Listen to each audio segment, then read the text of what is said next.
The New Jersey plan advocated a uni-commercial or one-house legislature with all states having an equal number of votes. The Virginia plan proposed a bicameral of two House legislators in which states voted dependent on their population.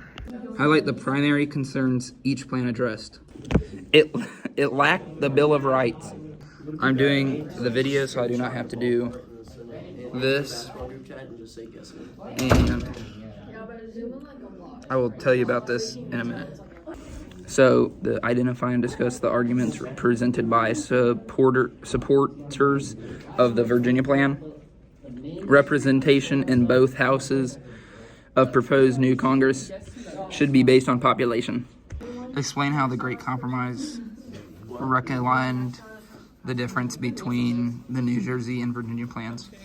The Great Compromise combined elements of the Virginia and the New Jersey plan. It decided a bicameral or two-house legislative body with a proportional representation. Highlight the specific compromises made during the Constitutional Convention. The Great Compromise settled matters of representation in federal government. The Three-Fifths Compromise settled matters of representation when it came to the enslaved population of southern states and the importation of enslaved Africans. The Electoral College settled how the president would be elected. Discuss how the compromise on representation in the legislative branch was reflected in the final Constitution. The compromise provided for bicameral legislator with representation in the House of Representatives according to population and in the Senate by equal numbers of each state. Nice. Examine the creation of bicameral legislature and the reasoning behind it.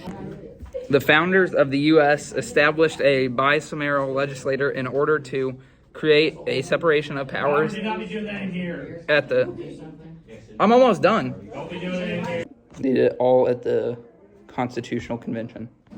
Explore how the compromise on the executive branch's structure powers influence the creation of the presidency. It's the executive power of the United States. Single president sets out details on how we elect a president, and it's all about the president, really. Identify any significant compromise related to the executive branch. The Great Compromise settled matters of representation in federal government.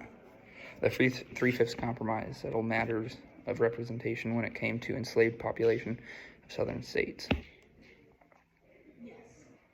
Analyze how the New Jersey and Virginia plans contributed to the concept of federalism in the U.S. Constitution. The Virginia plan generally favored a stronger national government, whereas the New Jersey plan retained more authority for the states. Discuss how concerns about states' strong activity were addressed in the final document. The powers not delegated to the United States by the Constitution, nor prohibited by it to the states, are reserved to states respectively or the people.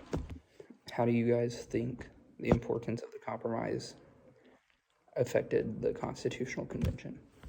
Overall, the U.S. Constitution compromise, the primary law of the U.S. federal government, describes the three chief branches of the federal government and their jurisdictions and lays out the basic rights of citizens of the United States.